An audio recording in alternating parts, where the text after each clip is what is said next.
This program is brought to you by thepodcastfactory.com. You're listening to the Pretend You're Fired Today podcast. And now, here's your host, Lisa Rangel.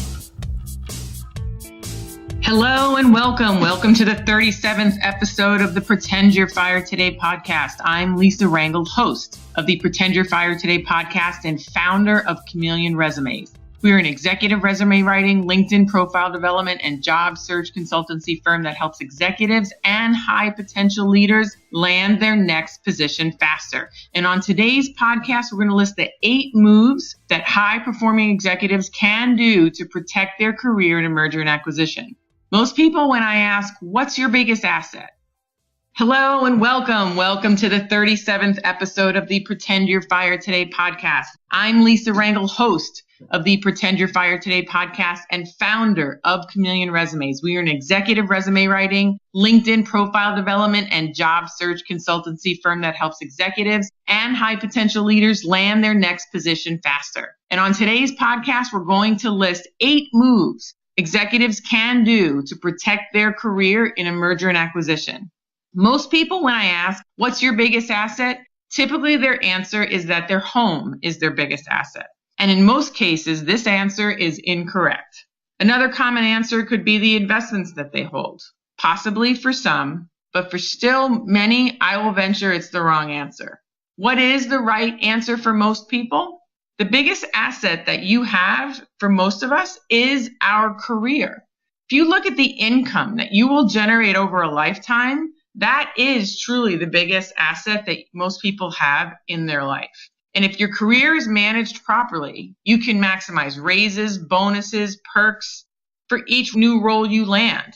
You can also manage these raises, bonus, and perks through mergers and acquisitions. So the key is, are you proactively managing your career? Ask yourself that. Or are you just letting it happen to you? When there's a merger and acquisition, are you just hoping everything goes fine? So if you're part of the latter group, I'm going to guess that sometimes you feel underutilized, underemployed, possibly underpaid, possibly unrecognized. If employers know that you won't ask for a raise or you're not going to ask to remain with the company in an even bigger and better position in some cases, or even an equal position, they're not going to give you that raise, or they're going to give that promotion to someone else, or that job in the new company, the merged or the acquired company. They're going to give that move to someone else. It's that simple. I can't believe they didn't give me that promotion is a statement I often hear. Or I can't believe they didn't know that I wanted that job. Well, if you didn't tell them, they may not know, especially if someone else is telling them that they want it. So sometimes a well-deserved promotion that doesn't go to the right person can hijack your career, which, as we said earlier, for most of us is our biggest asset.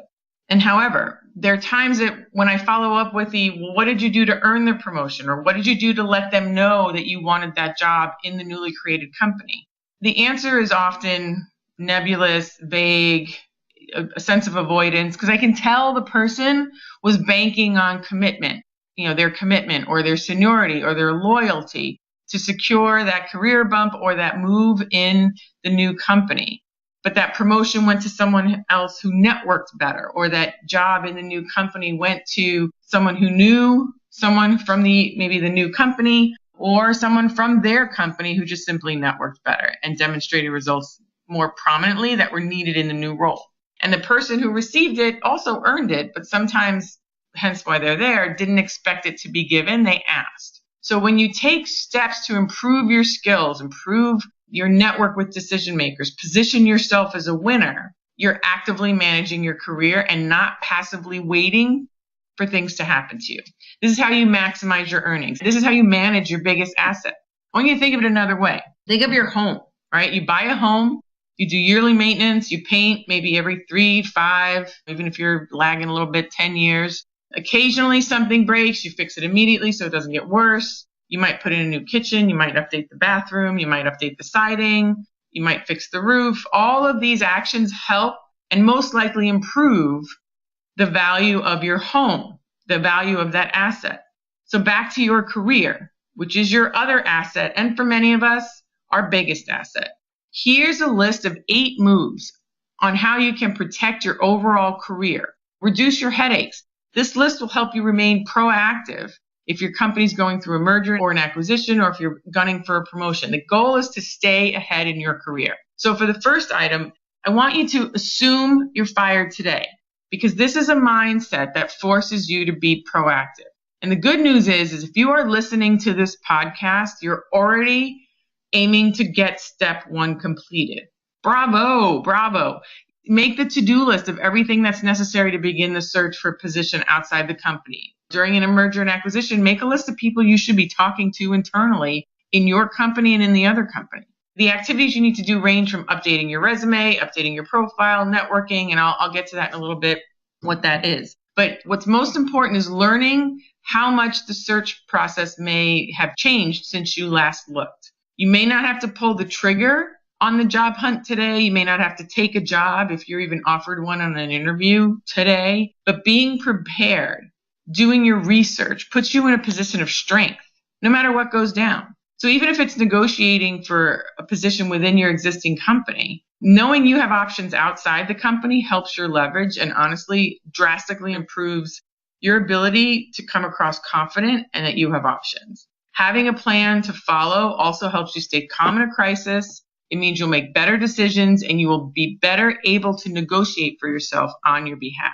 Second, do your homework while the merger or acquisition is still on the drawing board. As early as you know, right? Sometimes I admit you don't know, but if you know early, just start researching. If your company is involved in a merger and acquisition, it may affect your career. So do your homework. Understand the prospective company's values, strategies, methodologies, terminology.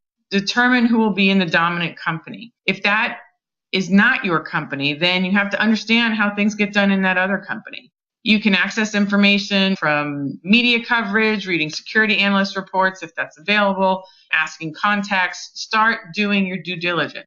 And if the company you're with is going to be the prominent company, then start networking internally on how this is going to be structured to see where you can fit in. I want you to accept that the past is behind you. The reality is this. It's very possible that the goodwill that you established with superiors, the reputation you built, the promise of future rewards may not exist, even if your company is the dominant company in the merger and acquisition. Don't complain about the new ways of doing things. Doing so creates a perception that you're part of the old order. The easiest way to mirror the new order is to use its style of communication, buzzwords, and aim to fit into the culture. Fourth, I want you to reconfigure what to do with what is now needed. So the new order is focused possibly on accomplishing its goals as quickly and as efficiently as possible.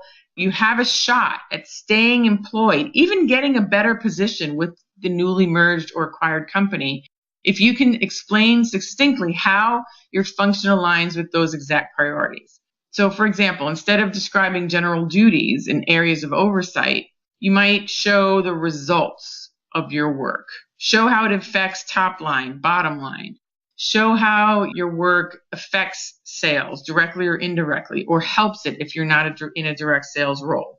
So you want to do this proactively because without warning, you could be called in to justify your existence. Again, this is a move in protection. And I'd say number 5, don't hide. It's only by being out there that you can make your value known to the new company. So reach out beyond your own department or silo, have an elevator speech ready, suggest how you can be helpful. If rebuffed, don't run for cover. Instead, identify entry points into the power structure. That could be joining them at a new company gym at 6 a.m. or sharing special expertise on a market globally that they're trying to enter, and you have that knowledge. Maintain a self-confident persona, and a display of fear or hiding can invite weakness into your daily life in a sense. So, just be confident and know that it's always going to work out. Even if it's not at the company, you're going to find what you need because you're a talented person and you're putting your feelers out now. 6, monitor signs of being encouraged to quit. Don't ignore them. It can reduce severance costs if the company can encourage you to resign on your own and give you a package. So Tactics to achieve that can include lessening your workload, establishing impossible quotas, excluding you from the communication loop. I don't want to say public humiliation in a deliberate way, but setting you up to fail, essentially. Your decision depends on many factors. So those range from your financial condition, whether resigning versus waiting to be fired or terminated, possibly with a package, possibly without. These are these path options that you need to evaluate and consider. I mean, there's no absolute right answer. And remembering a firing is perceived differently from a wide-scale reduction in force. So consult with a lawyer, possibly a career expert. You happen to know one, and we can help you with that. So you can go to executivejobsecurity.com and hire us for that particular coaching, and we can help you with that. So number 7, review all legal contracts, agreement. This is where you can use a lawyer if you're given a contract to review for an exit or being retained. Your options may be predetermined by what you signed on during your initial hiring process, because depending on how it's worded, they may need to honor it, or they may say, we're going to give you a new contract. So from the get-go, you know you're not going to fit into the emerging organizational culture, but say you entered an agreement to stay on for 18 months after the merger, you're going to have to work through that. Or maybe your contract reads you can't work for a competitor for 2 years. So again, if it's a new company now, that may be null and void. It may not be. So that's where you're going to want to ask an employment lawyer. That means it's in your self-interest to try to make this work in some cases. And in the event of a merger, you're guaranteed sometimes a certain amount of severance pay if you stay to a certain point. So again, it's your choice to stay or take the money and leave and start over somewhere else. And if you need advice on your contract for that, an employment lawyer can definitely help. So, and I'd say number 8, say you stay. Again, under the number 1 point of pretend you're fired today, I would say don't settle in. You might look forward to the day where the dust settles and your work life returns to normal. Post M&A in most situations for at least 18 months, that's not bound to happen. It's because the M&A process, it's a tough nut to crack in terms of integration of cultures, systems, people. It can take a couple of years minimum. And during that process, every aspect of your job can change and continue to change. So don't anticipate settling in, because the more ready you are for unanticipated change, the better you're going to look.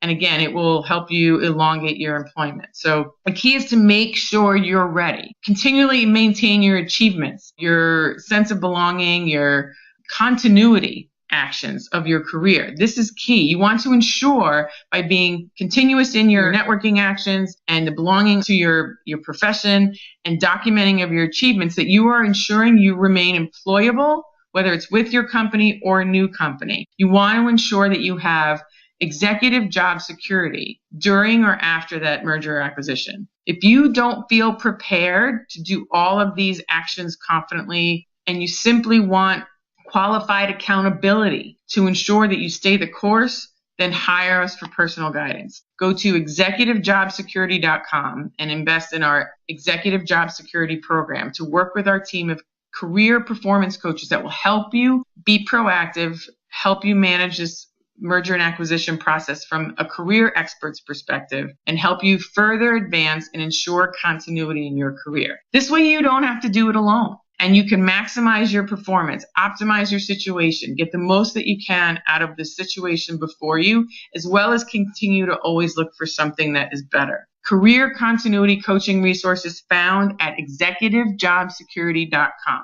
In past episodes, we talked about the only way to truly protect yourself from job loss is to pretend you're fired today and make a list of activities you would do to start to find your next job. And that was actually number 1 of today's lists. Doing proactive activities to keep yourself in demand when you don't need a job is the key element in the pretend you're fired today action list. So keep your network primed and active so you can stay in the forefront of your network's mind to create demand for yourself consistently. We want you to be in demand when you need it.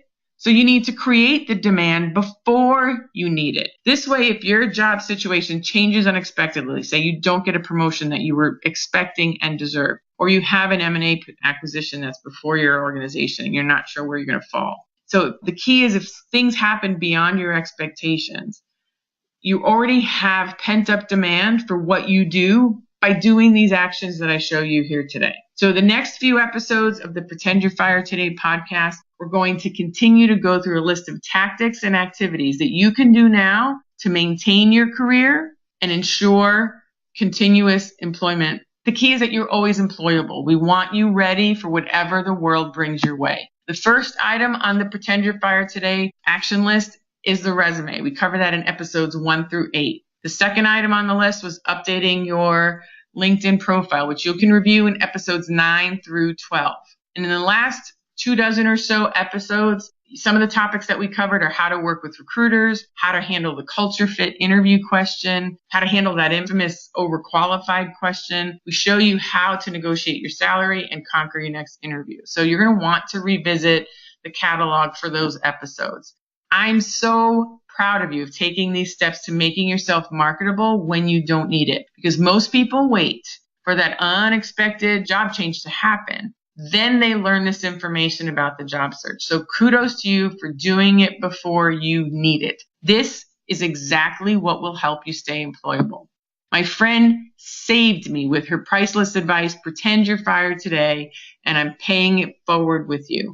I ask you to pay this sentiment forward and share it with as many executives and rising professionals who you feel would benefit from this create the demand before you need it advice. Doing the preparation suggested in this episode will enable you to protect your career when your company is going through a transition.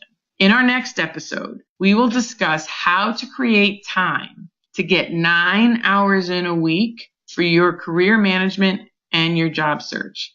That's huge. The biggest complaint that I get from executives regarding job searching and career management is that they don't have the time to manage their career and do a job search when needed. I know looking for a job while having a job is a challenge, but in this next episode, you will learn how to get 9 hours back in your week. Wow.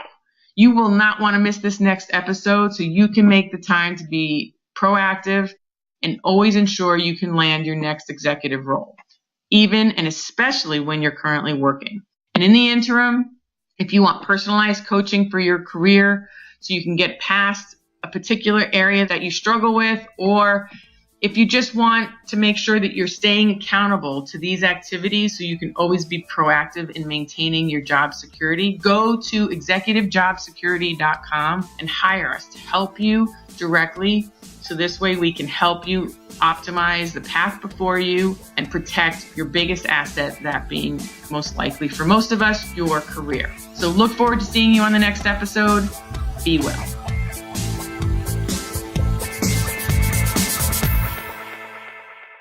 This is thepodcastfactory.com.